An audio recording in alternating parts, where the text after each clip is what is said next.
I can't believe I'm saying this out loud, but we're gonna have another baby! You guys might be like, Shannon, I thought you couldn't get pregnant. Well, I can't get pregnant, but...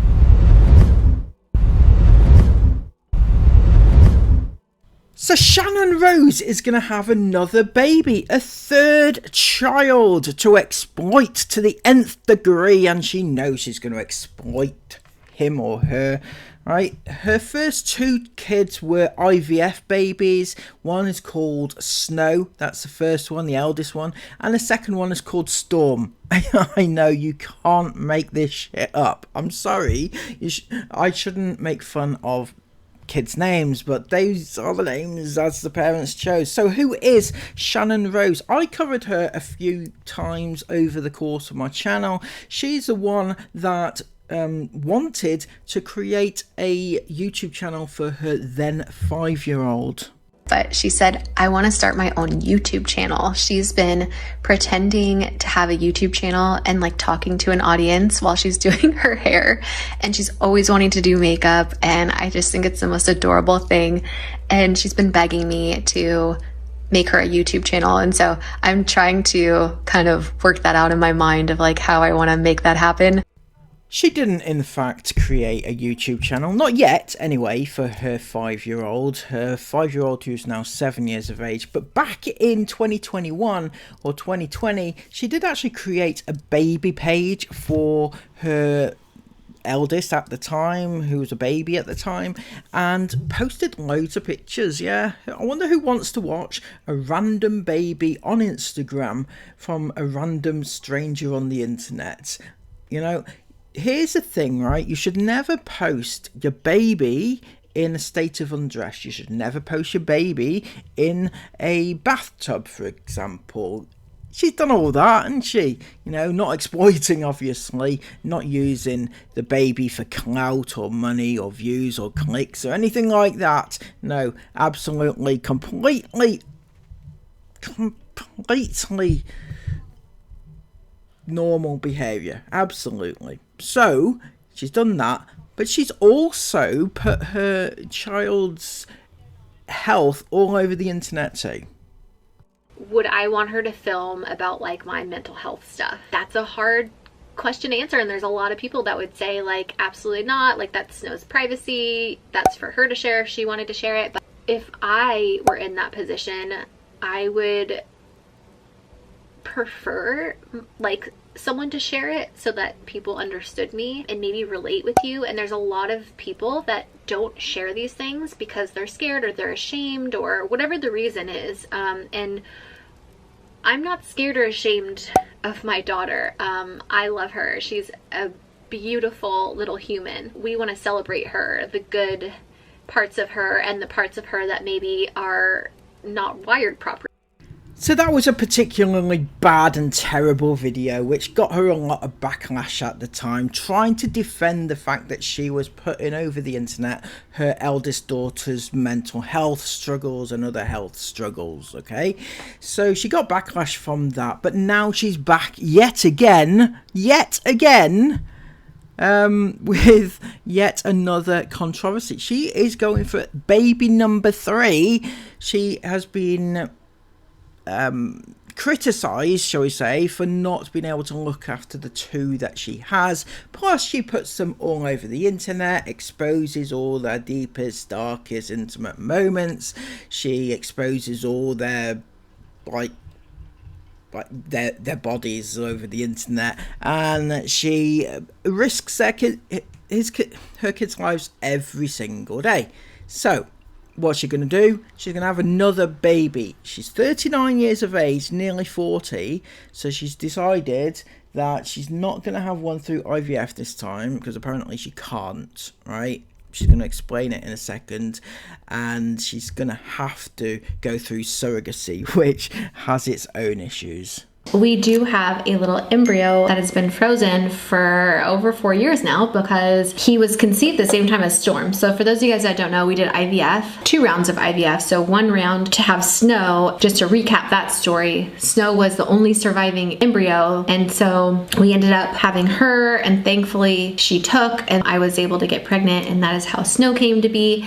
But then we had no embryos left, and so I had to do IVF all over again. For those of you guys that don't know about IVF, like you can have them tested to make sure they're genetically, like that they would take, because a lot of times if you just put embryos in that aren't tested, you can have miscarriages or they just might not work, and there's a lot that goes into preparing your body. It's very expensive, it's painful, you have to give yourself shots, it's emotionally wrecking because your hormones are just all out of whack because you're like trying to get your timing at the same time the doctors to do the surgery and to do the transfer, and it's a lot, right? So you want to test, if you can, the embryos, and it was insane. Like all of our embryos came back boys, which we thought was like crazy. And even like the IVF doctor was like they're called REs, like a reproductive endocrine.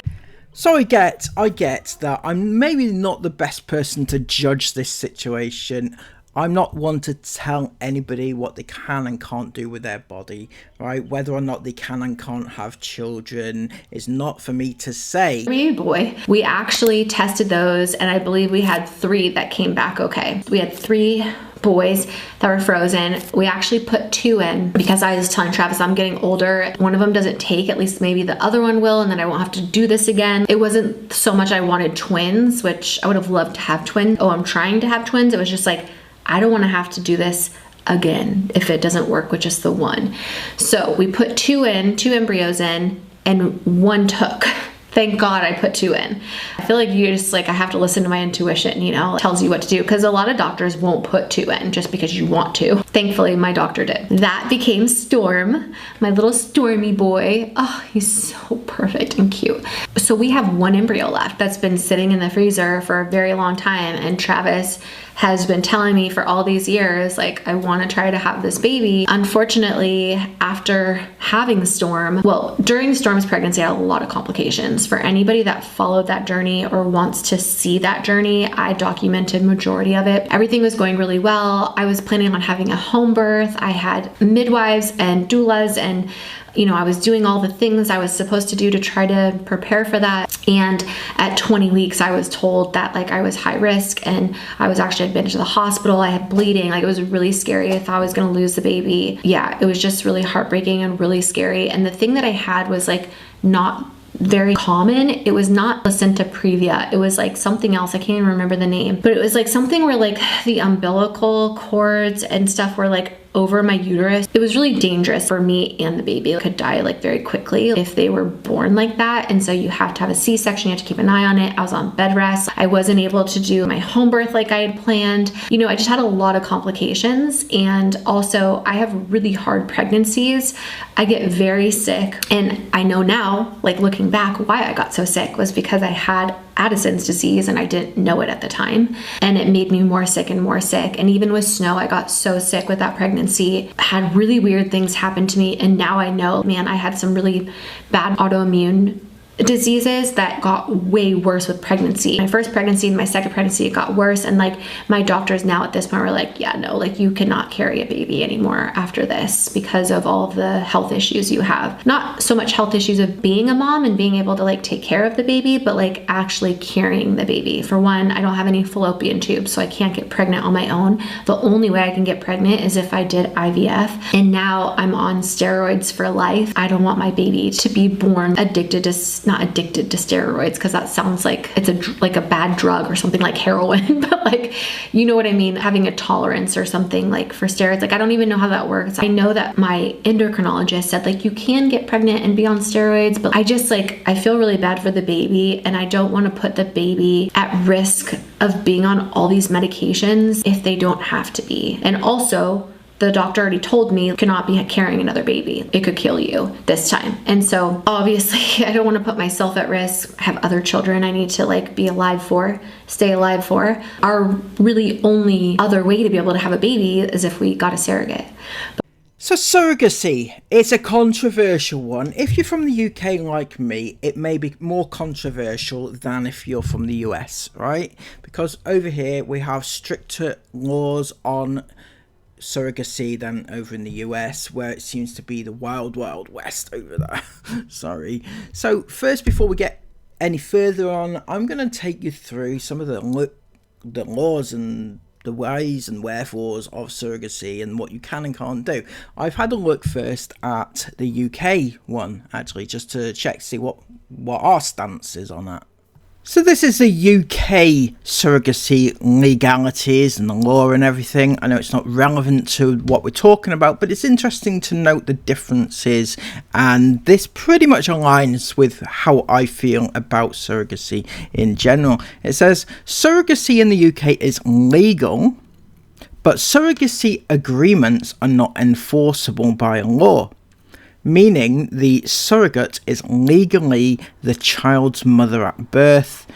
Intended parents can become the legal parents through a parental order or adoption after the child is born, and the surrogate is the legal mother at birth. So basically, if you are the intended parent of the child, you ain't got a leg to stand on if the parent or the carrier turns around after the birth and say, by the way, I would actually kind of like to keep the baby, right? So it's a bit of a dodgy one, you know, if you want to go into that sort of field, you know, and do it that way. You don't really have much in terms of legalities, and I kind of understand why they do that, but it's even more so interesting to look at. It says surrogacy is legal, but agreements are not. While the UK parents surrogacy, it's not possible to legally enforce a surrogacy agreement. This means a surrogate is the legal mother at birth, and intended parents must pursue legal processes like parental orders or adoption to become the child's legal parents. That's pretty much what I just said. Legal parenthood at birth, the surrogate is the child's legal mother. If the surrogate is married or in a civil partnership, the spouse or civil partner is also the child's legal parent unless they did not consent. Transferring legal parenthood. Intended parents can become the legal parents through a parental order if they meet the criteria, or adoption, but this is done after birth. Right, now this is the interesting part for me. It's interesting anyway. Advertising and commercial surrogacy. And bear in mind, this is in the UK only, so it does not apply to what we're talking about in this video, right? But it's interesting to note. It is illegal to advertise for or as a surrogate, or to arrange surrogacy for profit. So basically what that means is you cannot put your services as a surrogate on a website or on social media or anything like that, because you can't have a business which promotes selling babies to people, right, essentially. And the UK get that. The UK don't get many things, but they get it, you know, they get the moral issues surrounding it, right? And you can't accept money or like as an agent for profit out of a surrogacy. You can have surrogacy, but you can't profit from it, right? It goes on here to say expenses. Intended parents can only pay the surrogate's reasonable expenses, not a fee for carrying the child. So you can pay expenses like medical expenses and out-of-pocket expenses and things like that, but you cannot pay for the child. You cannot pay for additional fees. You can't like pay for the service of them carrying the child, right? You can give them money for expenses relating to that pregnancy only. That's the only thing you can do. Key requirements for... So basically what the UK are doing is You cannot profit from giving somebody a child. You cannot profit in any way, shape or form. It can't be your business to carry somebody else's child. You can do it out of the kindness of your heart if you want to. You can do it to help somebody who might be struggling to have a baby, and all that is good and nice. That's my moral standpoint, is that you should not be able to profit out of this, but you should be able to do it for somebody who is struggling to have a baby and is desperate for a baby. But you shouldn't be able to profit from it. Neither should you pay money for that baby. Okay, that's my stand. Now, this is the surrogacy laws and things in Tennessee, which is where Channon Rose is from, East Tennessee, apparently. And before anyone comes at me, I did not dox her. That came directly off Google AI. All right, AI is doxing her. Anyway, in Tennessee, surrogacy contracts are neither prohibited nor explicitly permitted by law.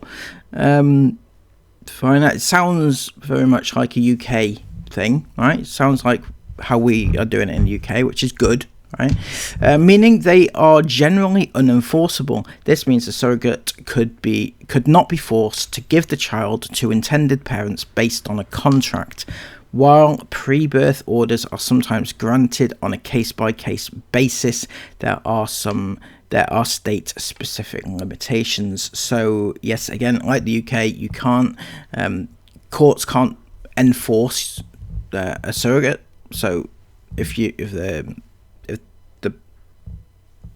the carrier decides after birth that they want to keep the baby, then there could be a bit of a legal wrangle. I think they won't just tell them to give up the baby. Surrogacy contracts are unenforceable. Tennessee laws doesn't specifically address surrogacy contracts, making them unenforceable in court. Case-by-case basis, courts may consider pre-birth orders which establish legal parentage before the child is born, but this does not guarantee and depends on the specific circumstances of the case. So you can do a pre-birth order, which sounds very, sounds very clinical when you're talking about a baby, but yeah, pre-birth order, but it's still not guaranteed to be accepted by courts. No specific legislation. Unlike many states, Tennessee lacks comprehensive legislation regulating gestational surrogacy, which leads to uncertainty and reliance on court decisions. So, Channon, if you're watching this by some chance, right, you may not get your baby, right? I'm not saying it will happen. I'm just saying that it's not really regulated. You may pay all your money and then find out that you're without a baby, which would be harsh on you. But also, it's a very difficult situation for a parent or a carrier. I don't even know if that's the right term to be using. I'm using the word carrier here a lot. All right, for a carrier just to give up the baby, because during a 9-month period of pregnancy, you grow attached to that baby and you bond with it and things like that. It just takes a very cold person just to hand over the baby that they've been carrying for 9 months. But there you go, money's money, isn't it?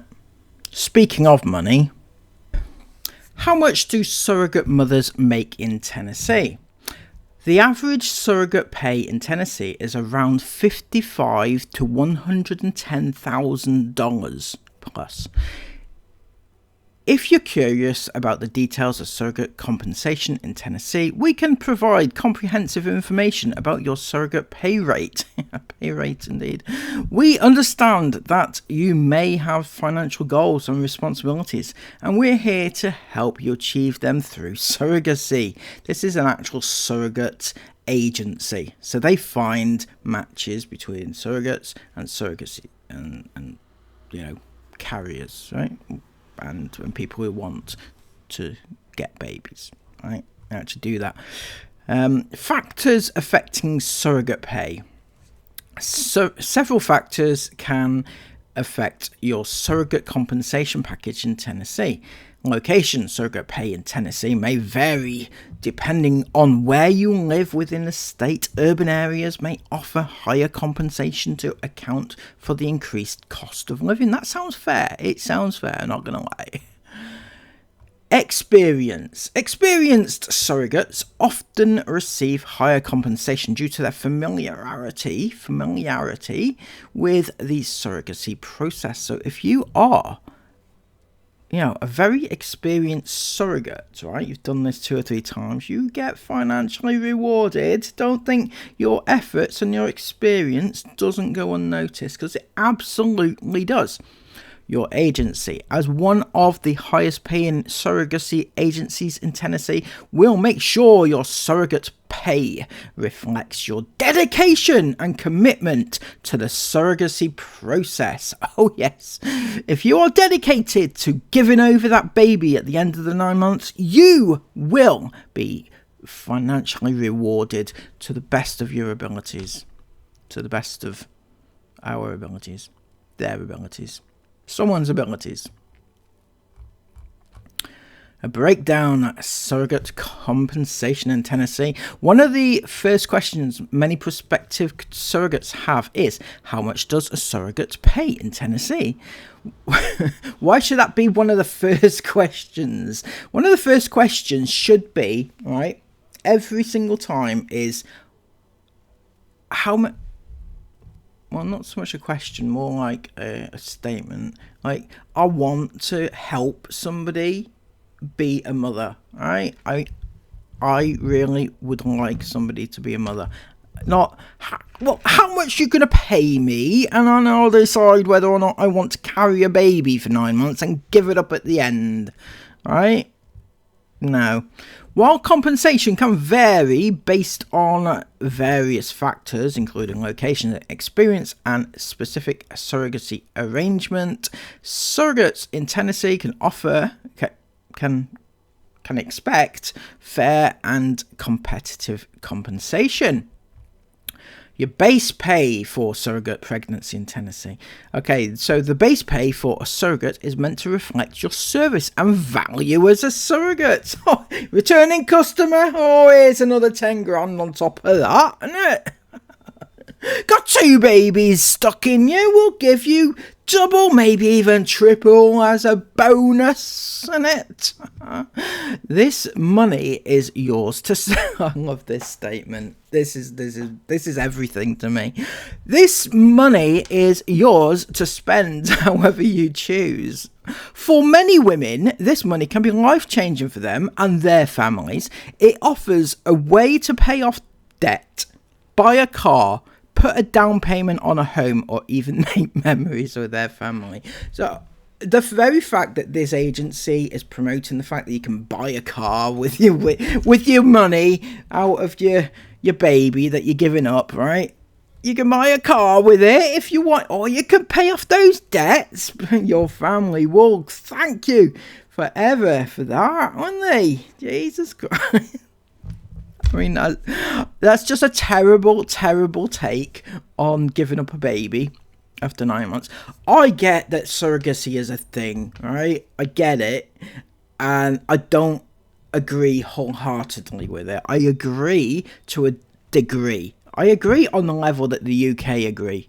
I do, right? I agree that it can be used as a lifeline for those who can't get pregnant, or those who can't carry a baby, that sort of thing. It gives a wonderful gift to somebody who could really, really need it, right? In terms of Channon Rose, right? Yeah, she wants another baby, right? But she's already got 2, right?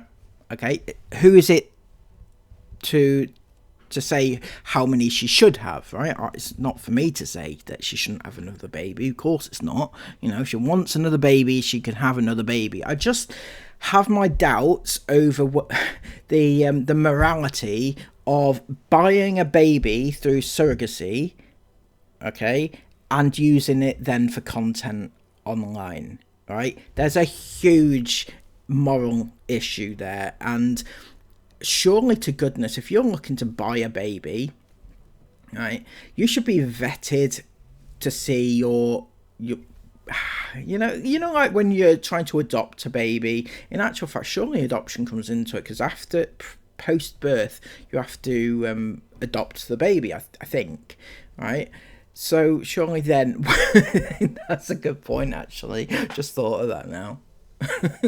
What if, right, you go through this whole process, you paid hundreds of thousands of dollars in order to get this baby, 9 months, somebody else has carried it for you, and at the end of it, when you go to adopt, the adoption agency goes, actually, we decided that you're not really fit parents, and we're going to deny you. I'm sure they must be able to do that, surely to goodness. And additional expenses. There are many expenses that come up when you're pregnant, and specifically with surrogacy. There are multiple medical fees, legal fees, and more. Surrogates do not need to pay for these out of pocket. All of these additional expenses will be covered in a surrogate compensation package. So, if you are going to become a surrogate, then you don't have to pay for it out of the fee that you've already made. That is yours to spend as you wish, whether or not you want a debt-free life or a new car or a holiday or anything like that, right? These are additional expenses to be covered by the intended parent, and they have to pay. I also read somewhere that loss of earnings come into this as well. Like, so if you had a job, then you would receive compensation for having to give up your job, sort of thing, right? Those of you guys that don't know, surrogates are very, very, very expensive. Insurance does not cover surrogates or IVF, and we've already spent like hundreds of thousands of dollars just to have our 2 kids we have now. So we had to save a lot of money to be able to find a surrogate, and also to find a surrogate that matches and is aligned with our values, our beliefs, and that's not always easy to find. I'd like to hear more about this belief system that you have. What kind of beliefs are we talking about here, Shannon? Are we talking about YouTube beliefs? You found very, very hard to find somebody that would allow you to exploit their child on the internet. That's what you really mean, isn't it? You found it so hard. But finally you found someone without any morals. I mean, come on. They were selling their babies. They're morally corrupt as it starts, but there you go. I am so excited to announce that we finally found a surrogate, and we're going to have the opportunity to be able to have another baby. And yep, they are going to have another baby. Well, they're going to try and have another baby. Obviously, surrogacy is just a pregnancy, and it carries the same risks as any other pregnancy. So good luck to you to have the baby. I'm always on the baby side, right? So good luck. I just don't agree with the whole, buying baby transactional sort of situation. Babies are not commodities, and they should not be treated as such. But obviously, there are certain circumstances where surrogacy might be a viable option, and I just don't think this is one of them. Why put a mother through the heartache of having to give up their baby for this situation? Why should the carrier profit financially off selling your baby? Imagine when you're older, right, and you're like 15, 16, and you find out that your birth mother sold you. That's gotta kill you. That knowledge, my God, that's horrendous. You were worth $55,000 to your mum, well done. It's just not a thing. I'm sorry. It shouldn't be a thing. It's bordering on morality, just giving the baby away, but it's to sell it, it's a no from me. So let me know in your what your thoughts are in the comments down below. Do you agree with my perspective? Do you think that babies should be sold and bought? Do you think that in this situation it's okay to do? Do you think that Channon should raise another child to be an internet star, or any of these things? Let me know in the comments down below what your thoughts are. I think this is a scandal. Share it about as such. And until next time, subscribe to the channel if you would like to see more and more of this story, because I'm sure it's going to rumble on. Until next time, have an amazing day. Take care of yourselves, and bye-bye.